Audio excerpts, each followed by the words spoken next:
Hello friend, मैं इस video में डिस्कस करूंगा prohibited and optimal tariff rate. जो ये कोर्स कोड होगा MEC 7007, जिसका टाइटल है इंटरनेशनल ट्रेड एंड फाइनेंस। ठीक है, MEC 7 जिसकी 29 तारीख की परीक्षा है और ये काफ़ी VVI क्वेश्चन इस बार के लिए। तो इसमें हम लोग डिस्कस करेंगे प्रोहिबिटेड एंड ऑप्टिमल टैरिफ क्या है और लास्ट में इसका क्रिटिसिज्म भी करेंगे। तो वीडियो में आगे बढ़ने से पहले आप लोगों से हमारा काइंडली रिक्वेस्ट है, अगर आप हमारे चैनल में पहली बार आएँ तो सब्सक्राइब करें और प्रेस करें bell icon for all notification, ताकि हमारे लेटेस्ट वीडियो का नोटिफिकेशन आप तक आसानी से पहुंच सके। तो वीडियो को स्टार्ट करते हैं। तो सबसे पहले बात आता है कि prohibited and optimal tariff rate क्या होता है। तो अगर साधारण भाषा में अगर एक लाइन में कहा जाए कि प्रोहिबिटेड, बाय नाम से ही पता चल रहा है कि एक ऐसा टैरिफ रेट जिससे इंटरनेशनल ट्रेड को ही बंद करवा देगा। यानी एक ऐसा टैरिफ रेट एट विच कोई भी देश अपने गुड्स एंड सर्विसेज को एक्सपोर्ट नहीं करेगा। पहली बात। ऑप्टिमल जो टैरिफ रेट होता है, एक ऐसा टैरिफ रेट एट विच जो नेशनल वेलफेयर है वो मैक्सिमाइज हो गया। ठीक है, अब इसको ग्राफिकली हम लोग जानने का प्रयास करेंगे। ठीक है, तो पूरा डिटेल में आपको लिखनी पड़ेगी, तो मैं डिटेल में समझाने करता हूँ। तो सबसे पहले फ्री ट्रेड में एक सिचुएशन होता है जहाँ पर गुड्स एंड सर्विसेज का एक्सपोर्ट और इंपोर्ट एकदम फ्रीली मूवमेंट होता है अक्रॉस द बॉर्डर। ठीक है, तो ये जो प्रोहिबिटेड जो टैरिफ और ऑप्टिमल टैरिफ रेट ये एप्लीकेबल होगा लार्ज इकोनॉमी, जिस बड़ा इकोनॉमिक्स, जैसे आप USA को कह सकते हो, चाइना को कह सकते हो, भारत का जो इकोनॉमी है उसके लिए लागू होगा। पहली बात। अगर यहाँ पर स्मॉल टैरिफ रेट रखा जाता है जो भी गुड्स एंड सर्विसेज इंपोर्टेड होता है, तो इससे हमको बेनिफिट जो होता है, ये बेनिफिट ऑफ टैरिफ होता है, क्योंकि जो कॉस्ट ऑफ टैरिफ उसको हम लोग मेजर करते हैं distortion in production and consumption. जैसे हम कोई भी चीज़ को अपने कंट्री में इंपोर्ट किए यानी दूसरे देश से मंगा रहे हैं, तो इसका यहाँ पर देखा जाता है इसका कॉस्ट को कैसे मापेंगे, हमारा जो प्रोडक्शन और कंजप्शन में कौन सा प्रभाव पड़ रहा है। डिस्टॉर्शन उसी को कहते हैं। अगर कोई गुड्स को मंगा रहे हैं तो उसका हमारा उस गुड्स के प्रोडक्शन में एंगेज जो हमारा इंडस्ट्रीज उस पर कैसा प्रभाव पड़ रहा है। ठीक है, कंजप्शन में क्या प्रभाव पड़ रहा है, ये चीज़ हम लोग देखते हैं। और रिलेटिव प्राइस, इसके अतिरिक्त रिलेटिव प्राइस में कौन सा परिवर्तन आता है, वो जैसे कोई गुड्स है, अभी चाइना का मोबाइल आपके यहाँ आ गया तो माइक्रोमैक्स के प्राइस रेट में क्या प्रभाव पड़ा, वो सब अंतर्गत आता है आपका किस चीज़ में, कॉस्ट ऑफ टैरिफ।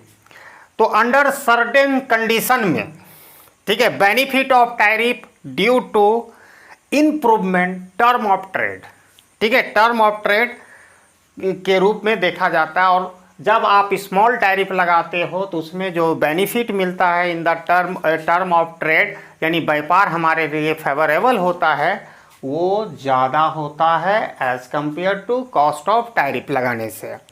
ठीक है, तो देखो एक इस with a small tariff rate, एक छोटा सा टैरिफ रेट या अमाउंट हम टैरिफ रेट को थोड़ा मिनिमम करते हैं, तो लार्ज कंट्री का जो वेलफेयर होता है एक्चुअली हायर होता है as compare to free trade situation. मैंने फ्री ट्रेड अगर हम फ्री मूवमेंट कर दें गुड्स एंड सर्विसेज तो उसमें हमारा नेशनल वेलफेयर कम होगा। अगर हम स्मॉल टैरिफ रेट चार्ज करेंगे तो हमारा नेशनल वेलफेयर ज़्यादा होगा। ठीक है, तो इस तरह जैसे जैसे टैरिफ रेट को बढ़ाया जाता है वैसे वैसे कॉस्ट ऑफ प्रोडक्शन भी ग्रो होने लगता है। और मोर रिपीटली माने जैसे जैसे हम टैरिफ रेट बढ़ाएंगे तो वैसे वैसे हमारा कॉस्ट ऑफ प्रोडक्शन भी काफ़ी बढ़ जाएगा और जो टैरिफ के बेनिफिट से वो ज़्यादा हो जाएगा। इसको ग्राफिकली हम लोग आसानी से दिखा सकते हैं। आपको यहाँ ग्राफ में खींच लिया हूँ।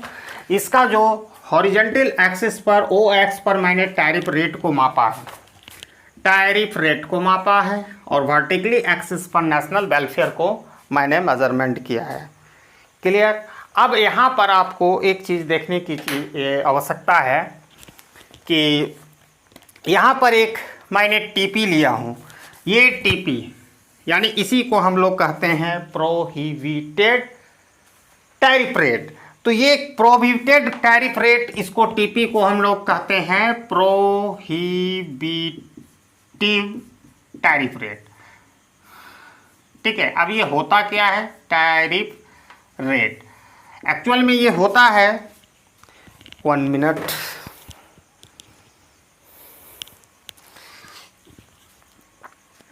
ये होता है, इसमें टैरिफ रेट इतना ज़्यादा होता है कि ये कंप्लीटली प्रोहिबिटेड कर देता है ऑल द ट्रेड, पूरा ट्रेड को ये प्रोहिबिटेड कर देता है। मैंने कोई भी कंट्री अब ट्रेड नहीं करना चाहेगा आपके साथ, क्योंकि आपके यहाँ टैरिफ का जो इतना हायर आप लगा रहे हो, ठीक है, हायर टैरिफ रेट लगा रहे हो कि ये बेनिफिशियल नहीं रह जाता है किसी भी कंट्री के लिए एक्सपोर्ट करने की। इस सिचुएशन में कंट्री वर्सर देन फ्री ट्रेड, इस सिचुएशन में ये फ्री ट्रेड से भी खराब सिचुएशन होता है। देख सकते हो कि जो टीपी है प्रोहिबिटेड टैरिफ रेट के बाद ये फ्लैट हो जाता है, यानी नेशनल वेलफेयर कांस्टेंट हो जाता है। टैरिफ रेट बढ़ाते जाते हैं लेकिन नेशनल वेलफेयर में कोई मतलब वृद्धि नहीं होता है। इसका कोई इम्पैक्ट नहीं होता सोशल वेलफेयर पर, एकदम कांस्टेंट रहता है, ना बढ़ता है ना घटता है। ठीक है, तो यहाँ पर सोशल वेलफेयर जो कर्व है कंप्लीटली वो फ्लैट हो जाता है। ठीक है, इसी को हम लोग प्रोहिबिटेड टैरिफ करते हैं। यहाँ टीओ जो दिया गया है इसी को हम लोग कहते हैं ऑप्टिमल टैरिफ रेट। ये एक ऐसा टैरिफ रेट होता है जिस पर हमारा नेशनल जो वेलफेयर, वो देखो एक मैक्सिमम पॉइंट एच तक पहुंच गया। देखो ये मैक्सिमम पॉइंट है, उसके बाद ये गिरने लगा। ठीक है, तो ये टैरिफ जो रेट है इसका बहुत बड़ा इम्पैक्ट होता है, सोशल वेलफेयर हमारा बढ़ जाता है। और ये ग्राफ में आप देख सकते हो कि हमारा जो नेशनल वेलफेयर है जो मैक्सिमम पॉइंट एच तक पहुंचता है, ग्राफ में देख सकते हो। तो ये लार्ज कंट्री के लिए there is a optimal tariff rate, वो है जिसमें मार्जिनल गेन हो रहा है from improve term of trade, जो इक्वल है marginal efficiency loss from production and consumption distortion से। जो हम कोई भी टैरिफ लगा रहे हैं, किसी भी गुड्स का हम इंपोर्ट कर रहे हैं, तो अपने यहाँ उसका प्रोडक्शन और कंजप्शन में जो इम्पैक्ट होता है, जो परिवर्तन होता है, उसी को डिस्टॉर्शन कहते हैं। ठीक है, इट कैन बी आसानी से देखा जा सकता है, इट कैन बी सीन। जो optimal tariff rate always positive होता है, ये ऑलवेज पॉजिटिव होता है पहली बात, और ये हमेशा लेस देन प्रोहिबिटेड टैरिफ से ये हमेशा कम होगा। पॉजिटिव है भैया कि ये देखिए इसके तो नीचे नहीं गया फर्स्ट क्वाड्रेंट का। दूसरा बात है ये हमेशा लेस देन है टीपी यानी प्रोहिबिटेड टैरिफ से। अब इसको हम क्रिटिसाइज करना पसंद करेंगे, तो 2 क्रिटिसिज्म दिया जाता है। काफ़ी आसान क्वेश्चन है, 12 नंबर का पूछता है। पहला क्रिटिसिज्म, ये अप्लाई स्मॉल कंट्री पर नहीं होता है क्योंकि स्मॉल कंट्री के पास प्राइस सेटिंग पावर नहीं होता है वर्ल्ड मार्केट में। ठीक है, पहला तो ये स्मॉल कंट्री पर लागू नहीं होता, ये केवल लार्ज इकोनॉमी पर लागू होता है। जैसे नेपाल की इकोनॉमिक्स पर ये लागू नहीं होता। अगर लार्ज कंट्री इम्पोज करता है ऑप्टिमल टैरिफ रेट, जो इसको हम टीओ को कहें, तो देन अनदर कंट्री में टेक रिटेलियन एक्शन, अगला कंट्री भी ले सकता है। तो जिसका क्या होगा, ये एक वायलेशन ऑफ WTO रूल्स का होगा, जो वर्ल्ड ट्रेड ऑर्गेनाइजेशन का होगा।